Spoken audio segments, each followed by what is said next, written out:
지금 다시 하나 너무 돈이 얼마나 들었는지 몰라. 엄청 비싸. 그렇죠. 비싸죠 또 거기는. 아우 이 안 좋으신 분들 그런 거 잡수면 안 돼. 네. 엿 같은 건 특히. 아 뭐 약간 또 딱딱한 거 이렇게 씹히는데 딱 밀렸는데 저 여기서 50만 원인가 하여튼 40만 원인가 주고 해고 갔는데 미국에서 1,300불 주고 했잖아. 그럼 뭐야 130만 원, 150만 원 주고 했잖아. 당장 밥을 못 먹겠는데 어떻게? 오. 의료보험 안 해줘 거기는. 그 남자. 치과는 비싸구나. 아니 그럼 원래 우리나라에서 의료보험 안 되잖아. 네. 의료보험 없으면 해고 몇 달 만에 음식 먹다가 빠졌잖아. 아니 빠지는 거 그냥 그대로 끼기만 하면 되잖아. 안 붙어 있죠. 그게 안 붙어 있을 것 같으면. 잘 먹어 다니까 빠진다고 그러더라고. 네, 제 생각에도 그래요. 잘 모르. 못했기 때문에. 여의사가 했는데 커피 더 드실 분 없어요? 나는 없는 줄 알고.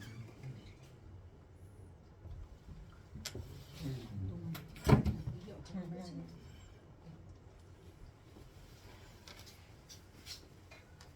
우리 남편이 한국 가사래. 아니 지금 3달 남았는데 밥을 못 먹는데 무슨 한국 가사 하냐. 한국이 싸니까 한국 가사. 근데 절대 못 참겠더라고 음식을 전혀. 뭐 쉬고 아프고 그래서.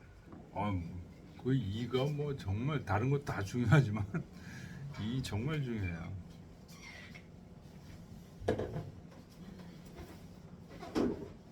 자, 437쪽 이상은 우는 제 16장이다. 16장입니다. 그리고 주자 선생님이 또 줄을 딱 달아 놓으셨고 두 개의 호씨하고 신한진 씨 얘기는 건너뛰겠습니다. 불견 불문 보지도 못하고 듣지도 못한다는 게 은이고 그 다음에 채물여제즉 역비다. 요거 무슨 말인지 이해 가세요? 요 저 4절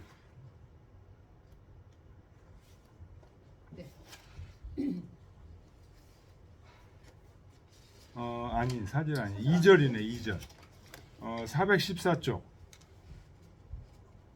시지불견 부분. 그렇죠. 네. 체이불가요. 식물이 불가요. 예. 봐도 보이지 않고 들어도 들리지 않고 뭐가 귀신이 그런 얘기예요. 이 장 지금 계속 귀신지덕을 얘기하고 있잖아요. 귀신이 봐도 보이지도 않고 들어도 들리지 않아. 그런데도 채물이 불가요. 모든 사물에 채를 이루면서 하나도 빠뜨린 게 없다. 그런 얘기잖아요. 주어가 귀신이에요. 그런데 그게 봐도 보지도 않고 여기 지금 다시 437쪽으로 와서 이쪽 지금 우리 읽는 쪽 불견 불문이라고 했잖아요. 불견 불문은 뭐를 얘기한 거냐? 여기 지금 2절에서 시지불견 청지불문을 얘기하는 거예요. 아시겠죠? 네. 봐도 보이지도 않고 들어도 들리지 않는다는 게 바로 귀신의 은한 거다 그런 얘기입니다.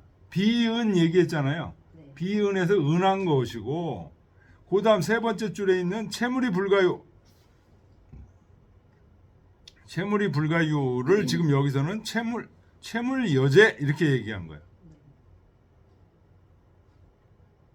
하나도 남기지 않는다는 게 지금 여제라는 건 바로 여기에 있는 거잖아요. 모든 사물의 채가 돼서 바로 여기 현재 여기에 있는 것 채물이 불가요를 얘기하는 거죠. 이게 뭐냐? 요거는 비이다 이거예요. 왜요? 모든 사물 하나도 빠뜨린 게 하나도 없다고 그러는 거니까 비죠. 그래서 역시 지금 여기 그 16장 2절에서 얘기했던 이 얘기는 우리 12장에서 얘기했던 비은을 지금 얘기하고 있는 거다. 비은. 그래서 여기 지금 16장 앞에 전차 차전 3장 16장 앞에 3장이니까 13, 14, 15죠. 그 김수길 선생님이 써놨어요. 13, 14, 15장. 이 장은 이기 비지소자의 언이요. 비 중에서 작은 것을 가지고 말을 한 거예요. 비지소자라는 거, 비라는 건 뭐죠? 우리가 눈에 보이는 수없이 많은 것들이죠. 그런데 그 중에서 작은 것으로 얘기했다. 대표적으로 뭡니까? 13장은 뭐죠?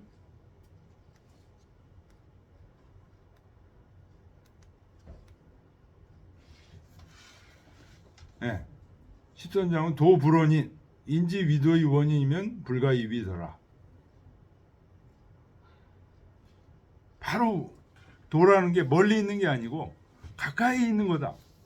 지금 그 얘기하고 있는 거죠. 그래서 사람들이 충소 위도 불원하니 뭐 이런 얘기들. 충소 시제기 불원을 영 물시언입니다. 이런 얘기들.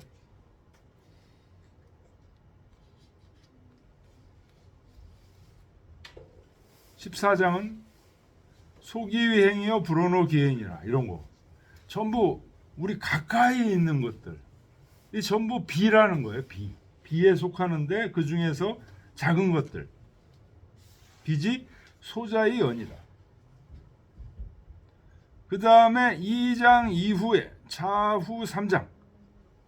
차후 3장은 뭐예요? 이 16장 이후 3장이니까 17, 18, 19장을 얘기한 거예요. 이게 비지 대자의 연이라. 비 중에서 큰 것을 가지고 말한 거다. 이제 이 뒤에는 뭐 나오면 효 얘기 나오고 그런 얘기가 나와요. 순임금.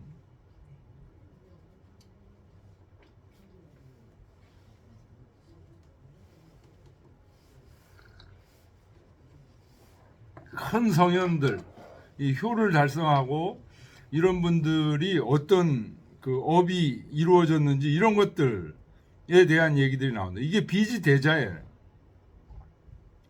그 다음에 2장, 차 1장은 16장을 얘기하는 거예요. 16장은 겸, 비은, 포, 대소, 이언이라.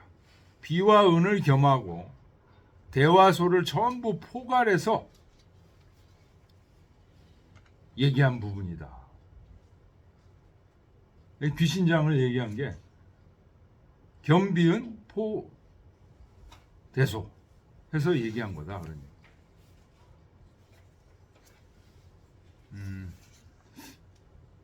그렇게 중요하지 않은 거여서 그 소주는 건너뛰겠습니다. 17장으로 가겠습니다.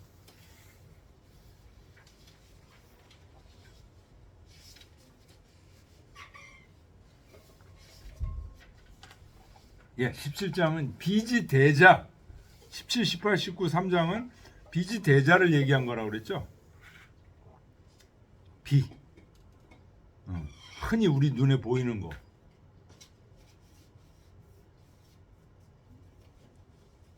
그 중에서 큰 거. 순임금의 대효 이런 게 큰 비지 대자라는. 자왈. 수는 기 대효야여 신저. 덕이 성인이시고 존이천자이시고 부유사해진해하사 종묘향제하시며 자손보지하시니라. 공자께서 말씀하시기를 순임금은 그 큰 효자일 것인저, 기여는 뭐뭇일 것인저 이런 얘기입니다. 그러니까 기여는 뭐뭇일 것인저는 왜 얘기합니까? 그러면은 수는 큰 효자다. 이렇게만 얘기하면 너무 독선적이잖아요. 그러니까 순임금이라는 그 위대한 성인을 얘기할 때 공자가 자기 자신을 겸양하는 겁니다. 이게 아마 그럴 것이다. 이렇게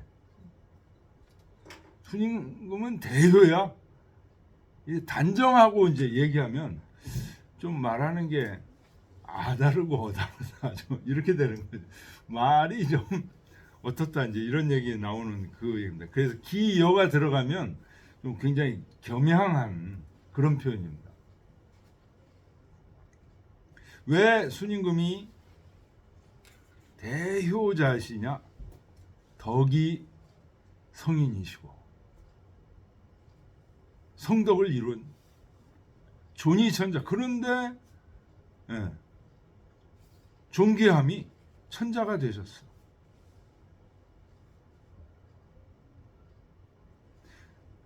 덕은 성인인데 천자가 안 된 분도 있죠. 공자 같으신 분. 거기다가 부유사해지네.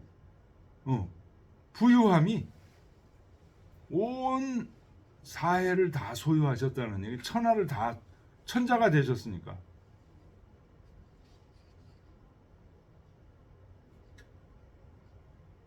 그래서 이 순임금은 그 후손들이 계속 순임금을 그 종묘에서 제사를 흠양합니다. 종묘향제하시고.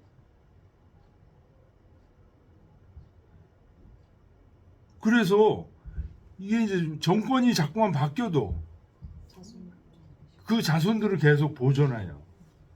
그 바뀌는 저 은나라 왕조, 뭐 하나라 왕조, 은나라 왕조, 주나라 왕조 이렇게 바뀌어도 이 순임금 자손들은 뭐 따로 영토를 주고 이렇게 다 해줍니다. 순임금도 다 없애버려. 이랬다가는 어떻게 될까요? 정권이 안정이 안 돼. 왜 안정이 안 될까요?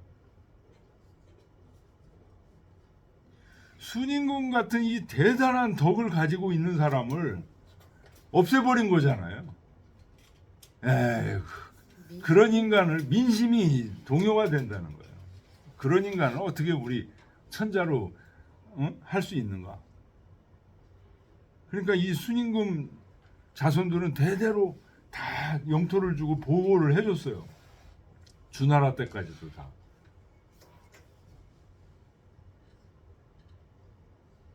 자, 그러니까 이 순임금은 왜 대효라고 그래요? 이 맹자의 이 얘기가 자세히 나오죠. 네. 임금이 아버지가 고수죠. 네.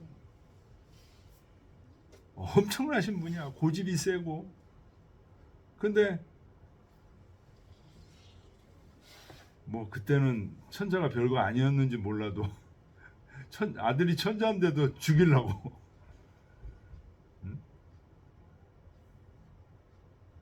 우물 속으로 들어가서 좀 우물 좀 고쳐라 그래가지고 그래놓고 위에서 맞고. 네?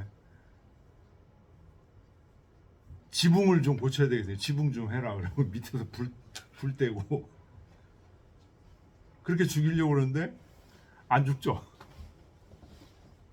거기다가 사촌 동생 그 새엄마가 이렇게 안 좋았는가 봐요. 사촌 동생도 상이라고 그러죠. 상. 맹자에 나오죠.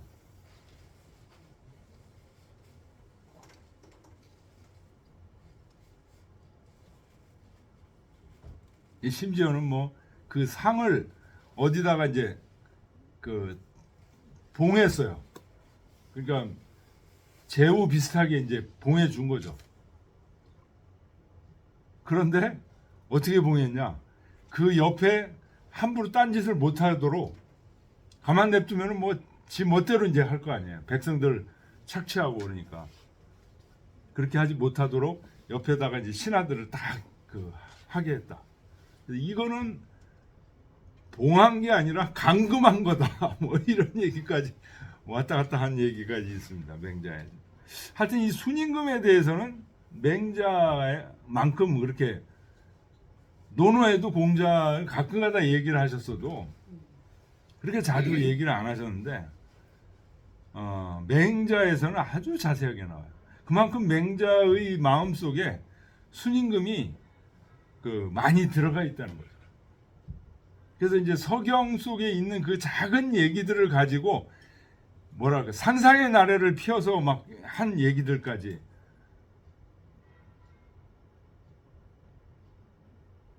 그러니까 순임금은 그 맹자에도 나오죠.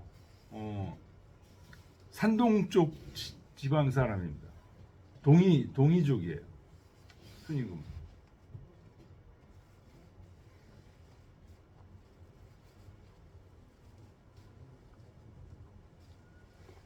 그래서 이제 그런 얘기를 하는 이유가 중국이 지금 자기들 그 한족들의 나라라고 이렇게 얘기를 하는데, 그래가지고 고구려 역사도 자기들 쪽으로 다 들어와야 돼. 만주 그쪽도 다 중국이다.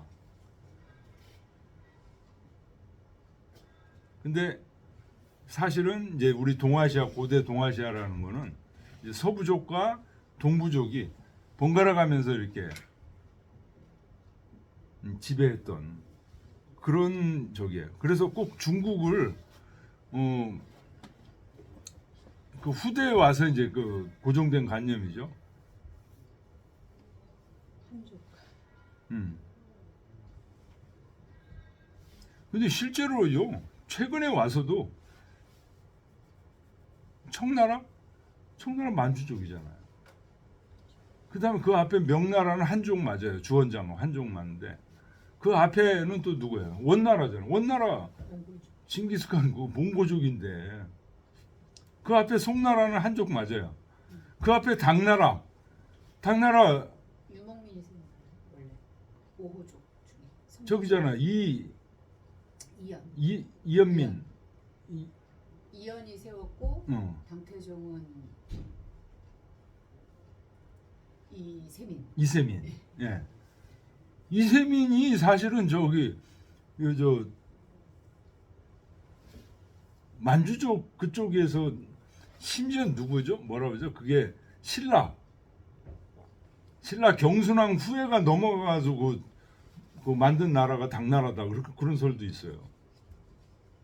그건 금나라. 금나라.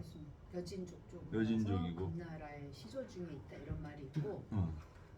당나라도 그 당나라는 원래 그 선비족이라고 해가지고. 그렇죠. 위쪽에 유목민들이 내려와서 세운 나라에서 그런 나왔어요. 선비족 맞아요. 선비족도 사실은 다 동이족들이에요. 한족들이 아니라고요.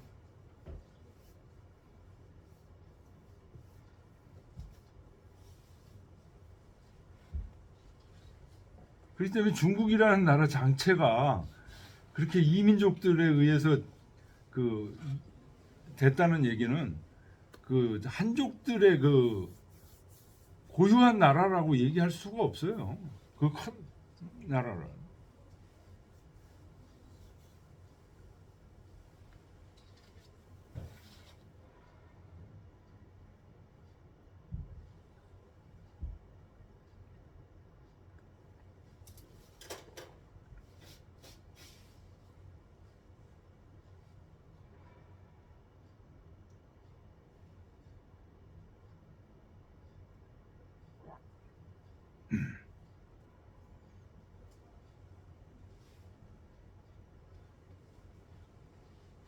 어쨌든 이 순임금은 또 대단한 그 업적을 남기신 분이죠. 치수로 작업을 완성시키신 분이잖아요. 그래서 당시에 뭐 정말 유임금 때는 형편없었던 그 사람들의 살림살이인데 거기에 홍수가 몇 번 나고 밀림이 생기고 맹수들이 들끓고 막 이런 시기였으니까 사람들의 그 사회라는 게 크게 발전하지 못한 사회였죠. 요임금까지는. 근데 이제 순임금이 우를 통해서 치수를 하면서 맹수들을 이제 몰아내고 홍수가 일어나지 않고 농사를 이제 지을 수 있게 되고 이제 이렇게 되면서 중국이 굉장히 발전을 하게 되는 그런 계기를 이룬 분이니까 중국 입장에서는 뭐 어마어마한 분이시요. 어마어마하게 은혜를 그 운하가 지금도 있다는 거 아니에요. 지금도.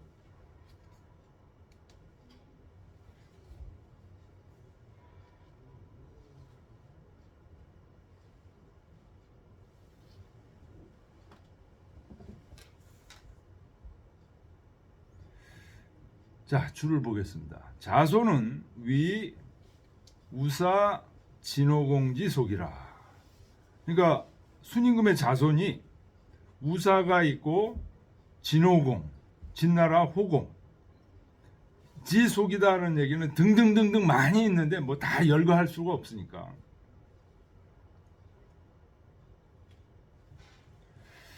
거기 이제 춘추 좌전 양공 얘기가 나오는데 요건 건너뛰겠습니다. 442쪽 3번 서산진씨 얘기는 좀 읽어보겠습니다.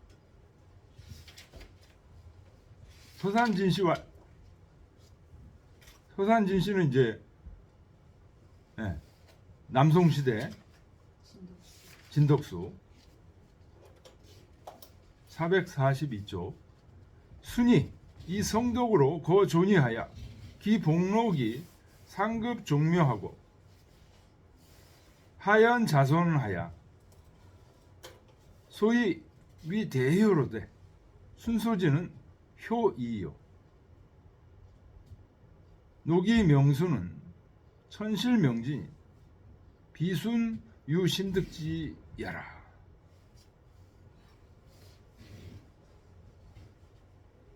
서산진씨가 말하기를 순임금이 그 성스러운 덕으로 존귀한 자리에 거하셔서 그 복과 녹이 위로 종묘에 미치고, 종묘에 미친다는 얘기는 종묘가 설치되는 데까지 이르고 그런 얘기죠. 아래로는 자손들한테 연결돼서 그래서 큰 효가 되는 거예요.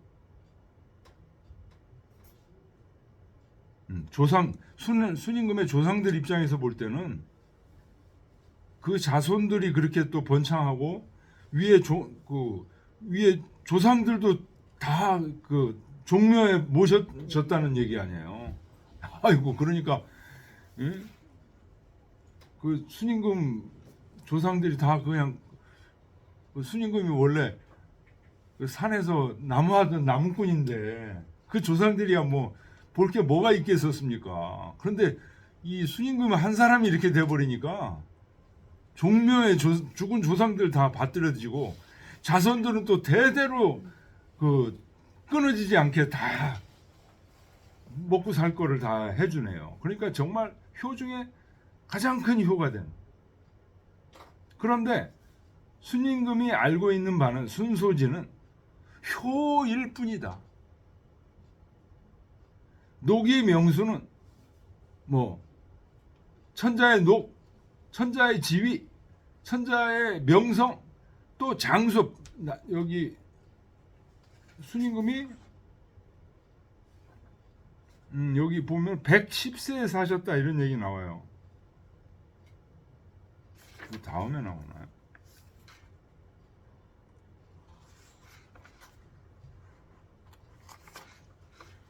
다음에 나오네요. 순임금이 계속 지금 순임금에 대한 얘기가 나오는데 그 다음에 2절에 보면 110세까지 사셨다.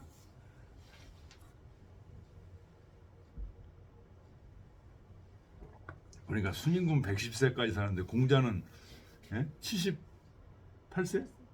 78세에 사셔서 단명하셨다. 그렇게 나오더라고요.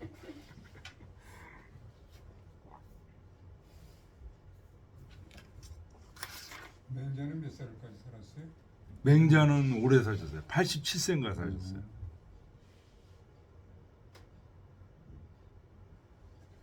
그러니까 요거는 녹이 명수는 천실명지 하늘이 명해준 것이니 비순 유심득지라. 순임금이 어떤 마음을 가지고 그런 천자의 지위 이런 것들 재산 뭐 이런 거 종묘하는 거 이런 걸 마음을 가지고 한 게 하나도 없다. 그냥 저절로 이렇게 된 거예요. 그냥 순임금이 정성 들여서 한 거는 부모에게 효도한 거. 그렇게 아버지가 죽이려고 해도 아버지에게 정성을 다해서 효도한 거. 이게 이제 주위 사람들을 감화시켰다는 얘기죠.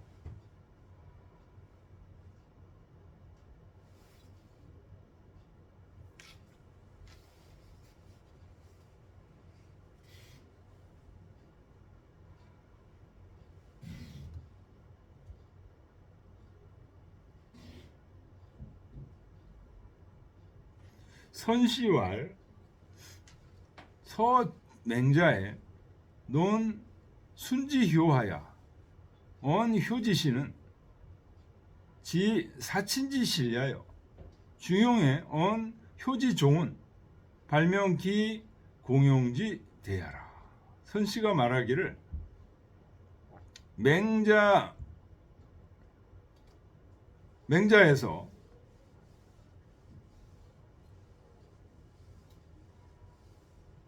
맹자가 맹자를 쓰실 때 맹자라는 책에서 그런 얘기죠. 맹자라는 책에서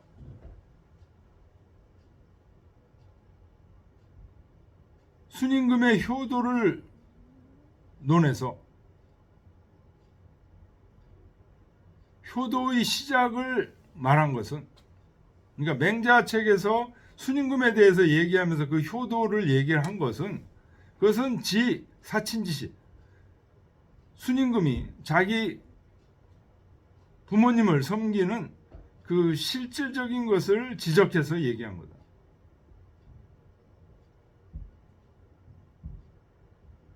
그러니까 맹자에 나오는 그 순임금의 효도 얘기는 사친지시를 얘기한 거다.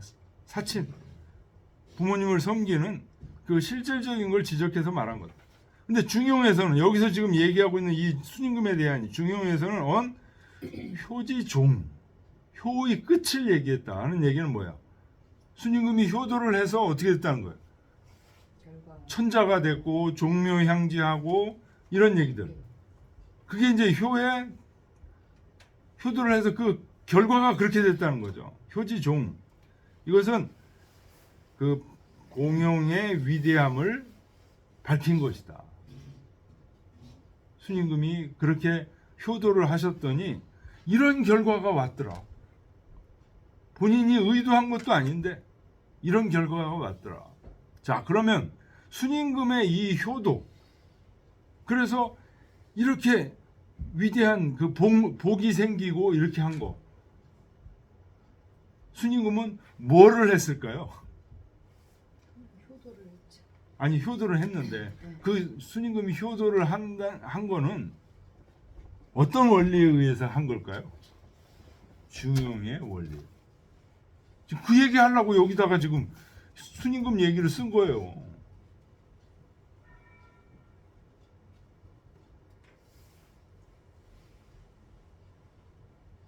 미발의 중, 이발해와 중화를 계속 이루신 분이라는 거예요. 순임금은. 중화를 이루는 게 뭐예요? 기본적으로 효야. 우리 눈에 보이는 거 효야. 근데 효만 했어?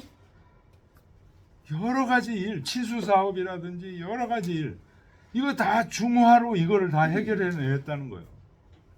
그래서 종묘향제하고 덕이성인하고 존이천자하고 종묘향제하고 부유사내진하고 자손보지하고 이렇게 됐다는 거예요.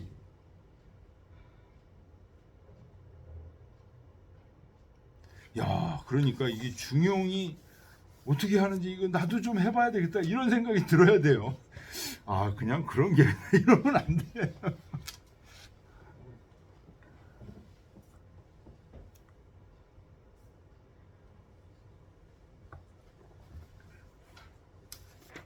예, 건너뛰겠습니다. 요거 5번은 건너뛰고 446쪽.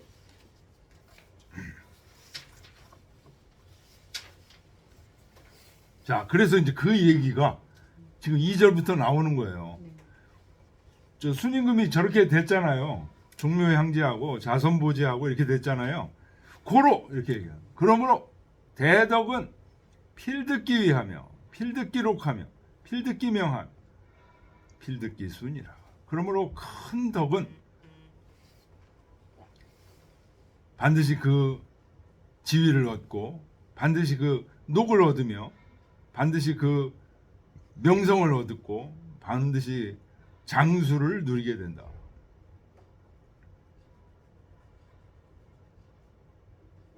이 대덕. 지금 중용이라는 책이 대덕을 모든 사람들이 자꾸만 쌓으라고 대덕을 쌓는 비법이 들어있는 책이라는 거죠. 대덕을 어떻게 쌓냐? 중화를 이루는 거예요. 치중화. 치중화에서 천지위원 만물유건 한다고 그랬죠? 그 치중화를 하는 사람이 바로 대덕이에요.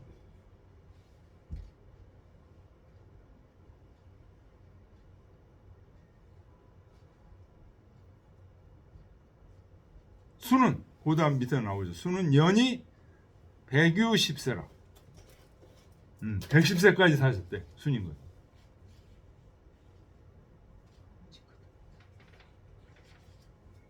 서순전에 순이 생 30에 징용 30하고 제위 50제에 척 방내사라 하니라.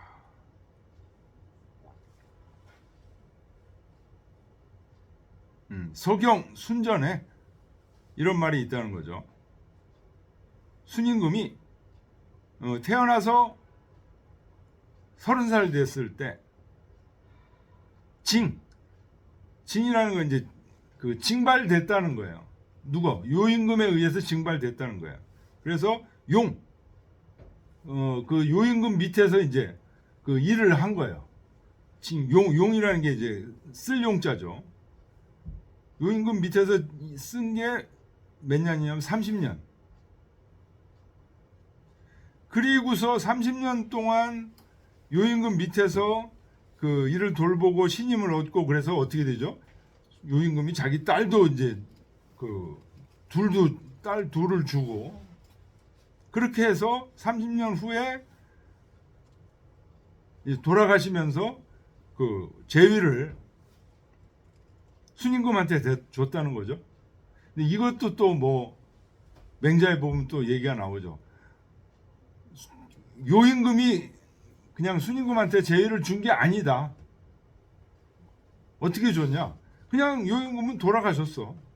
근데 사람들이 전부 순임금한테 가서 천자가 돼 주십시오. 이렇게 왔다는 거예요. 요임금이 아들한테 안 가고 그 얘기 맹자에 나오죠. 예. 그래서 제위를 몇 년 했냐? 50년 했다. 그러니까 30살에 요임금한테 가서 밑에서 일한 게 30년. 그러니까 몇 세예요 이게? 60세에 등극하신 거예요. 60세에 등극하셔가지고 50년간 천자를 하신 거예요. 그럼 몇 년이에요 그러면? 110년이죠. 그죠? 네. 60년에다 50년이니까. 그때 척방내사라 여러 군데를 돌아다니시다가 순시하시다가 돌아가셨다.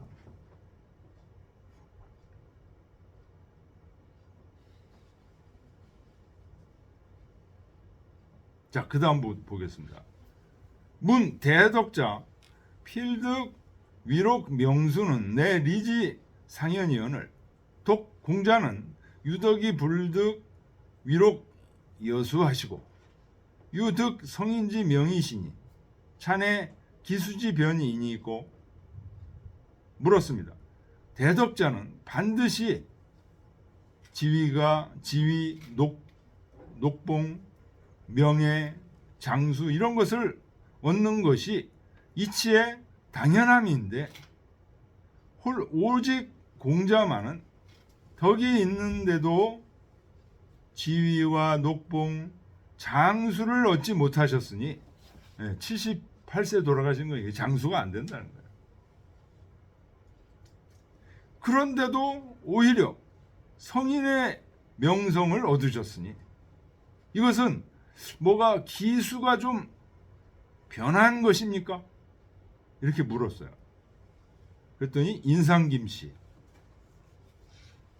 씨가 말하기를 차소위 성인소 불능냐니 이거는 성인도 어찌할 수 없는 거다. 맘대로 되는 게 아니라는 거죠. 연인아 그러나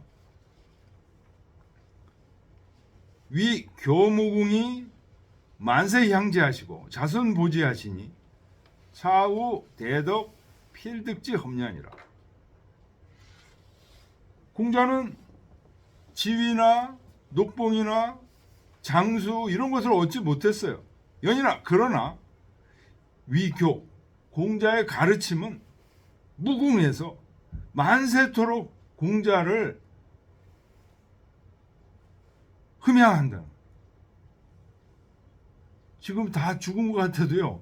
향교 서원 가면 공자 다 제양합니다. 성균관도 지금 석전제 있고 다 그렇잖아요. 그 다음에 공자의 자손 중국에 지금 보존돼 있어요. 그래서 저 퇴계 자손하고 같이 찾아오고 그랬어요. 근데 그때 당시에 78세나 뭐 87세 명자는 엄청 오래 사신 거 아니에요? 근데 그게 좀 헷갈리네요. 아니 근데 여기서 얘기하는 아니, 이제 그러니까, 성인은 110세 이렇게 하니까 이 정도는 안 된다는 거예요. 그거는 뭐 성경에서 나오는 뭐 신화적인 얘기 같고. 아니 이걸 신화적인 얘기라고 그러니까. 하시면 안 돼요. 이게 저기 서경에 있는 얘기니까. 순임금은. 네, 순임금은 110세 근데 이렇게 사셨다는 거. 그때 당시 평균 수명이 50세도 안 됐을 텐데. 뭐 중국이니까 좀 더 살았었는지 모르겠어요. 아니 그건 아니고요. 하여튼 한국에 지금 평균 수명이 50세 넘은 건데 이제 최근이죠? 옛날에 뭐 환갑잔치 못하고 죽은 사람이 태반이었잖아. 네. 그래서 조금 이제 제 생각에는 퇴계 선생님도 70세. 예, 그러니까 뭐 근데 그때 많이 사셨다고 그런 오래 거예요. 사셨다고 보는 건데 네. 일찍 돌아가신 분들 많아요. 아니 뭐 물론 정명도 정의천 선생 같은 분들 정명도 선생 같은 거 52세인가 그때 돌아가셨잖아요. 그러니까 그때는 그게 평균일 것 같아. 네. 정의천 선생은 그 오래 사셨어요. 한 근데- 70세까지 사셨고. 근데 78세를 사신 분 보고 아니 근데 여기는 이제 성인에 비유하는 예, 거니까. 예, 아니죠. 성인에 비유했을 때는 단명하셨더라고요. 순임금에 비유해서 신임금에 비해서. 그리고 자손도 지금 이렇게 보유가 되고, 야, 이 말이 아주 중요한 거예요. 위교 무궁이 만세 향제하시고, 요거 밑줄 쳐놓으세요. 이거 아주 중요한 말이에요. 공자는 야 그렇잖아요. 지금 저 같은 사람도 이 공자 이렇게 존경하고 그렇게 하잖아요. 성인은 성인이요. 이분 글을 읽으면 지금도 가슴이 뛰니까. 차후 대덕 필득지 험냐나. 이것은 또한 대덕을 가지신 분이 반드시 갖고 있는 징후입니다. 야, 공자의 그 가르침, 그걸 이제 한마디로 하면 5경, 6경이라고 얘기할 수 있는데요. 그 6경이 다 사라질 것 같은데 어떻게 되죠? 전국 시대가 맞죠? 유교를 그 자기 나라 국학으로 받아들인 나라가 하나도 없었어요. 전국 시대에. 근데 진시황이 통일하고 진시황이 또 유교는 형편없게 보는 거예요. 법가 쪽으로 했으니까. 그래서 신비효는 뭐예요? 뭐가 있었어요? 분석교육까지 있어요. 다 그렇게 박해를 받았어요. 유교가. 그런데 한 나라가 초한전 싸우고 진시황 죽고 나서 초한전 싸우고 나서 유방이 등극해서 한 나라를 해놓고도 유방도 유학을 개똥으로 봤어요. 그 심지어는 공자 묘 앞을 지나가는데 가서 좀 그 인사를 드리고 와죠. 싫다나. 난 저런 사람 아우 냄새나. 이랬던 거거든요. 그런데 그 한 나라를 통치하려고 보니까 이게 안 되는 거야. 이게 유방 죽고 나니까 이게 막 불안해가지고 그때 사람들 심정이 이게 언제 또 조한전 같은 이런 전쟁이 또 나느냐. 이게 그 노심초사하는 그런 전국이었대요. 그때 그 뛰어난 한무제. 근데 한무제 이 사람이 아주 우리 한국에는 아주 나쁜 사람이 돼. 한사군을 설치한 사람이에요. 한사군을 설치한 사람인데 이 사람이 동중서의 건의를 받아들여서 유학을 국학으로 해가지고 오경 공부한 사람들을 그 군수 여기로 군현을 파견한 거예요. 군수 현령으로 파견을 한 거예요. 그러면서 이게 나라 꼴이 되기 시작하는 거예요. 안정되기 시작하면서 그때는 제일 중요한 게 뭐였냐? 춘추예요, 춘추. 그래서 춘추라는 책을 경세지학이라고 얘기하는데 춘추에는 보면은 잘못한 춘추 전국시대는 아니죠. 춘추시대에 잘못한 군주들의 일들을 전부 그 기록을 했단 말이에요. 그러니까 그 한나라 군주 천자도 그런 짓을 범하면 안 돼. 거기에 나와 있는 그러니까 그게 하나의 헌법이야, 헌법. 춘추가 헌법이야. 그러고 백성들도 그 관리들도 거기에 있는 일을 범하면 안 돼. 그게 헌법이 됐어요. 춘추가. 그래서 경세지학이라고 하는 겁니다. 그걸 통해서 이 한나라가 이제 발아지니까 그 다음부터는 계속 유학이었어요. 계속 유학. 청나라까지. 근데 서양 문물 오면서 이게 이제 다 지금 뒤집어졌는데 제 얘기가 그래가지고 중국은 지금 어떻게 됐어요? 마오쩌둥 사상이잖아요. 막스 사상이에요. 걔네들 지금 그 중국 애들하고 얘기를 해보면요. 자기들은 막스주의자라. 그래서 북경에 사회과학원이라고 그 엄청나게 큰 그 학술 단체가 있어요. 사회과학원이 있는데 거기 전부 공산당원들 몇만 명이 모여 있어요. 그 학자들만 몇만 명 모여 있는데 거기서 지금 우리 얘기하는 동북공정 이런 것도 다 하고 있어요. 그러니까 얘네들은 지금 그 뭐 유교 공자를 내세우는데 이거는 완전히 양두구육이야. 겉으로만 공자 내세운 거고 속으로는 막스주의예요. 속으로. 공산주의자인데요. 네, 공산주의자예요. 근데 지금 이게 지금 유학이 다시 지금 돌아서야 이게 정상적인 저기가 되는데 돌아서려면 어떻게 되냐면 지금 쟤네들이 철저하게 망해야 돼요. 지금 우리도 더 망해야 돼 지금.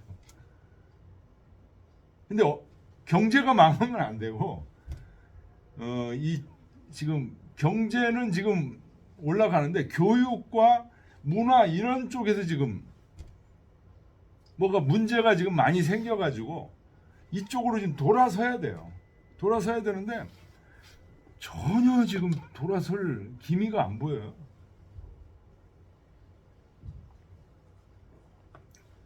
지금 제일 조짐이 어떤 조짐이냐면 지금 인성이 파괴되는 그런 상황. 이게 지금 자살이 굉장히 청년들 자살이 굉장히 높아지고 있잖아요. 그다음에 인성 파괴되는 그 일들이 그래서 이거를 어떻게 처리해야 되는가 지금 문재인이나 뭐 여기 보니까 이렇게 가만 그 안목으로 보니까 거기에 신경 쓸 정신이 없어. 인성을 어떻게 국가의 백년대계로 교육을 어떻게 잡냐 이런 거 신경을 쓸 겨를이 없으신 것 같더라고요 보니까. 그러니까 뭐 그쪽은 계속 썩어 들어가고 있는 거예요 지금. 한국도 그렇고 중국은 더 말할 것도 없고요. 중국은 이 나이 어린 놈이 어른들 앞에서 담배 피는 그냥 상례예요 지금 벌써. 우리도 몇십 년 전만 해도 어디 담배 피냐 이랬는데 지금은 많이 바뀌었죠.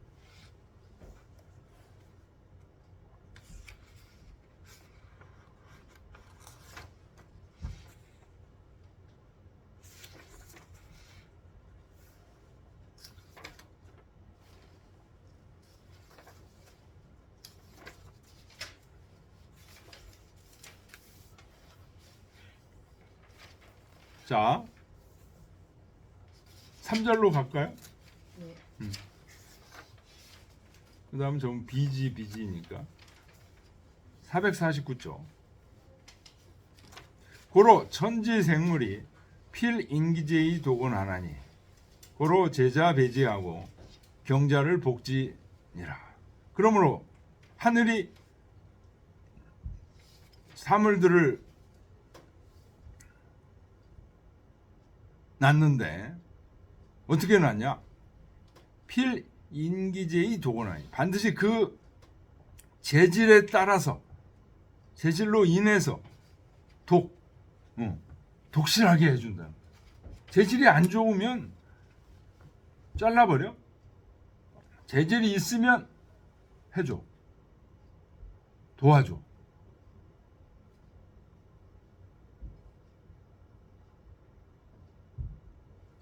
그러므로 제자 잘 심어진 것들은 심을 제자예요. 잘 북돋아주고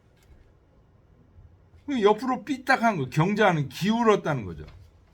삐딱한 것들은 그냥 덮어버린다.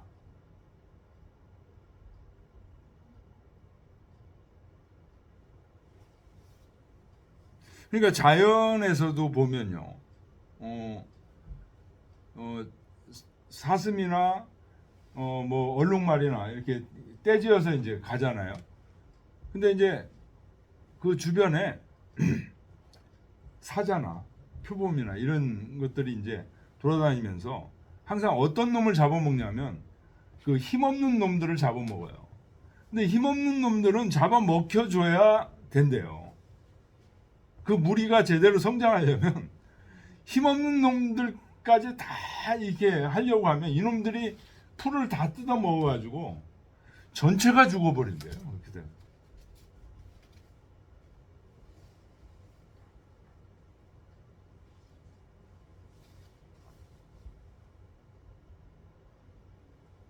그래서 어쨌든 지금 아까 유교 얘기가 나왔었는데 유교가 이렇게 우리 동아시아사에서 전부 근절된 것도 하늘의 뜻이라고 봐야 돼요.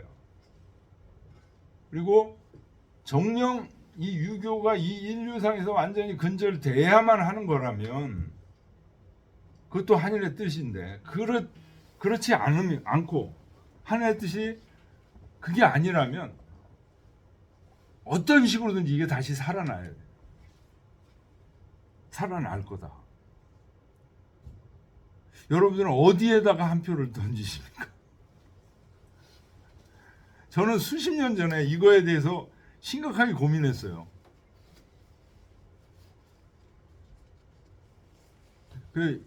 이건 반드시 살아난다. 여기에 한 표를 던졌어요. 그래가지고 하던 거 다 때려치고 지금 이 공부를 이거를 하는 거예요.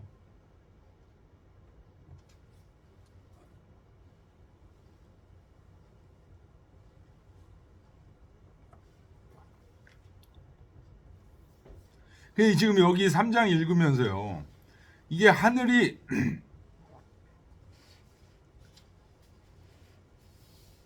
알아서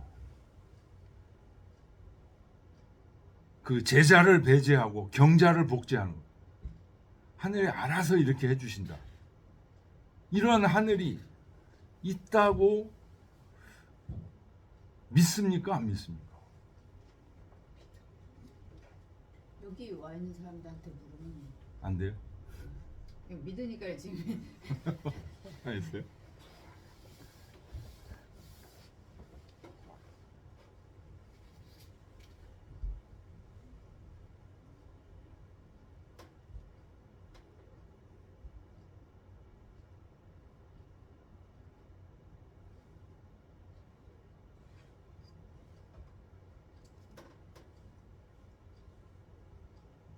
근데 이 하늘이 있다고 믿으신다면 그 하늘에 대한 믿음, 암 이걸 자꾸만 넓혀 나가야 돼요. 넓혀 나가서 이 하늘에 대한 믿음과 암을 통해서 자기가 자꾸만 행복해지는 것들이 느껴져야 돼요. 그게 진짜 하늘이 실체한다는 것을 아는 거거든요. 이제 거기까지 가려면 엄청난 노력을 기울여야 돼요.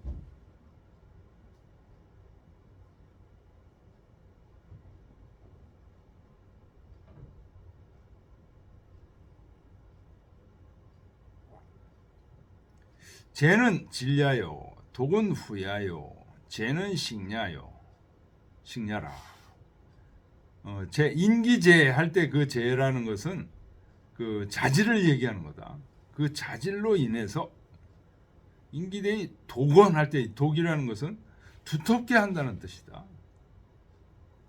제자 배제할 때 제자는 식량, 심는다는 뜻이다. 기지 자식이 위배하고 기가 지극해져서 자식. 이때 식자는요. 식자가 두 가지 뜻이 있어요. 쉰다, 멈춘다 이런 뜻도 있고 잘한다 이런 뜻도 있어요. 여기서는 잘한다는 뜻이에요. 정반대의 뜻인데 이걸 잘 봐야 돼요. 그게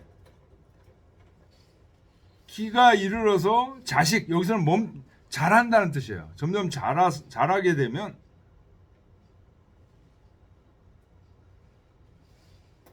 그러면 위배 북돋아진다. 북돋아지고 기반이 유상 기가 돌아가서 흩어지면 엎어진다. 그러니까 특히 어린아이 같은 경우는 기가 점점 이렇게 들어오는 거예요. 노인이 되고 이제 이렇게 되면 기가 점점 빠지는 거죠.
자, 4절 보겠습니다. 453쪽.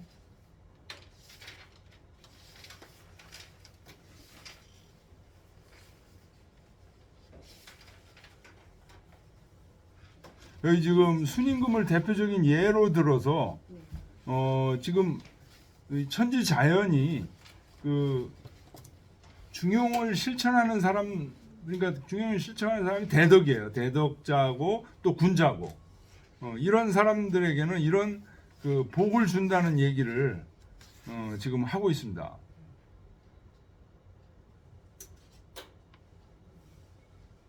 그래서 그냥 하는구나 하고 있는 넘어가면 안 돼요. 그렇기 때문에 이런 하늘의 존재라는 존재가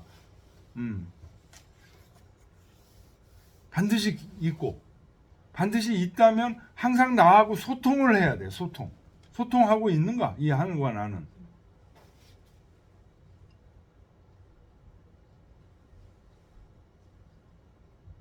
소통하는 게 바로 치중화하고 있는 거거든요. 그래서 이런 그 행복이 생기고, 여기 지금 4절 같은 경우는 행복이 생긴다는 얘기를 지금 다시 또 하고 있는 겁니다. 10월 가락군자의 헌원 영덕이 의민 의인이니라. 시경 대하 가락이라는 시예요. 가락군자, 아주 아름답고 즐거운 군자.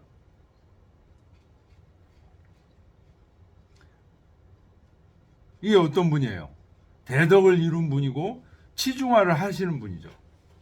이런 분들은 헌원 영덕이, 헌원이라는 건 헌원, 이거 환하게 빛난다는 거예요. 밝게 드러난 영덕, 이때 영자는 명령한다는 게 아니고요, 아주 훌륭한 그런 뜻이에요. 훌륭한 덕이, 밝게 빛나는 훌륭한 덕이 의민 의인이라. 백성과 관리들을 아주 마땅하게 하셨다. 마땅하게 하셨다라는 얘기는 굉장히 기쁘게, 그 사람들이 아주 자기 삶을 행복하게 살 수 있게 그렇게 하셨다는 거예요. 이렇게 사람들, 백성들을 잘 다스리고, 그리고 또 자기는 수로구천, 하늘로부터 녹을 받고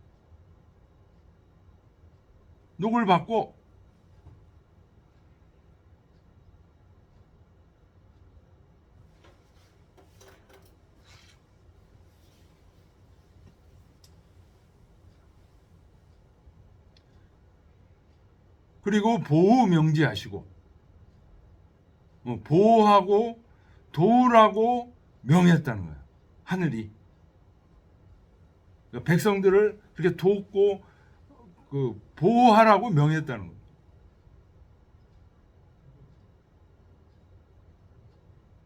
자천신지라, 하늘로부터 돌보시네.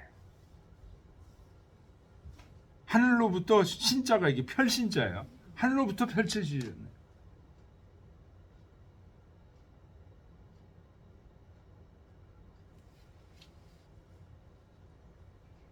이 시는 대하 가락지편이다. 가락이라는 시다.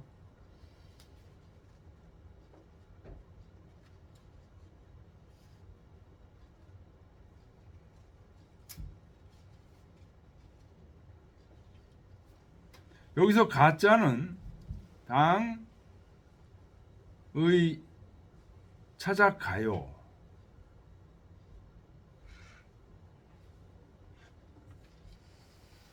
여기서 가자는 기쁠 가자, 가락군자 할 때 가자, 그 자로 바뀌어야 된다. 그 맞죠? 시경 그 글구에 가락이라고 돼 있는데, 요 가짜는 거짓 가짜잖아요. 그러니까 기쁠 가짜로 바꿔야 된다. 헌원 영덕할 때 헌은 시경에는 어떻게 돼 있냐? 현이라는 말로 돼 있다는 거예요. 현현 영덕. 시는 거듭이다. 중냐.